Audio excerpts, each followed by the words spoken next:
All right, here I am in Seaton's Village, Antigua, and we're going to be talking now in our next part of our mangrove series about the importance of these two root structures.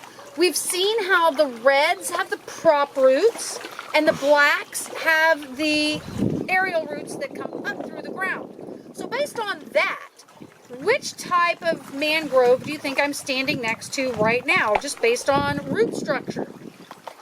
If you said red, you're correct. If you said black, you're not paying attention. Okay, so these are the reds, and I want to talk though about the roots of both of these because they both play a very large part in the mangrove ecosystem that we talked about in the first video.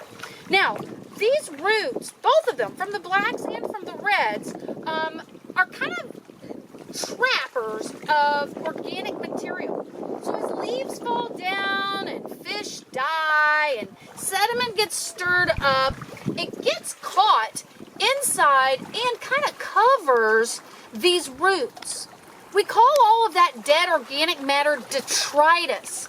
And detritus is a great food for bacteria, for baby fish, for plankton, all of these things. Now, so we've got this beautiful food source being created by these mangrove roots. The next thing is, not so much with the blacks, but more with the reds, is that we have something called a nursery being created. The nursery is this tanglement of roots. So if you can look at my hand real quick, how the roots are all tangled and matted together like this, it makes it very difficult for large predators to get in. It also traps more of that detritus that makes great food for baby fish. So those tangles of mangrove roots serve a purpose as a nursery for baby fish. In fact, a lot of the fish that you like to eat out on the reef and you like to catch, they get their start right here in the mangrove forest. And without the protection of these mangrove roots, they won't be able to grow up and move back out to the reef as adults. And you'll lose those fish and not be able to eat them anymore.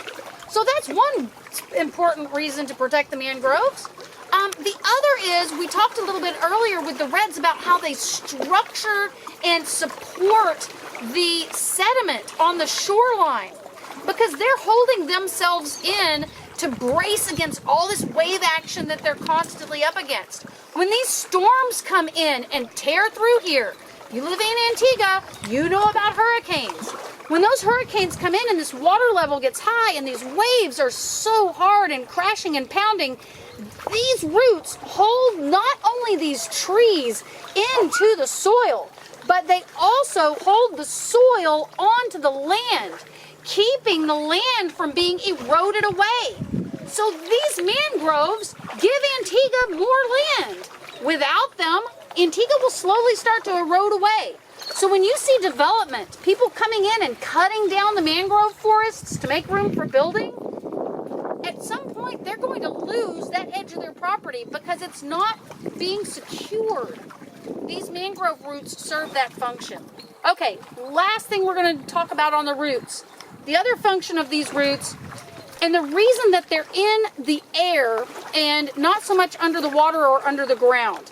So we see both with the red mangroves, we have the prop roots, and we see that these are up in the air. And with the blacks, we saw them coming up through the top of the soil.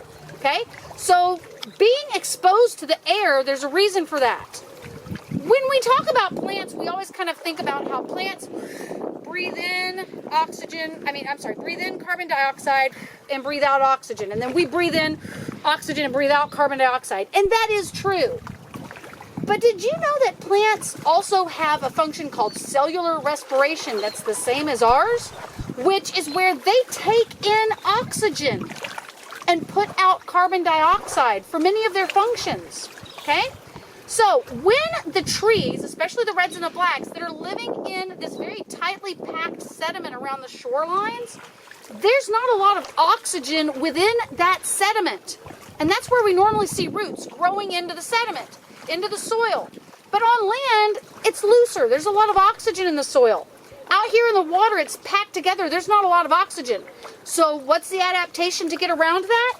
These guys come up into the air and actually breathe air just like you and I. So, amazing adaptations on these plants. Protect these mangroves, they're super important. So when you throw your plastic trash onto the land, it's going to end up in the ocean. And obviously if you throw it in the ocean, it's going to end up in the ocean. And what can happen is it tangles up into these mangrove roots and it suffocates them because that's like their nose and mouth. How would you like a plastic bag covering your nose and mouth? So here is one of our Adopt a Coastline stewards, Lukey, here in Seaton's, and he's doing exactly what you should do if you see trash in the mangroves.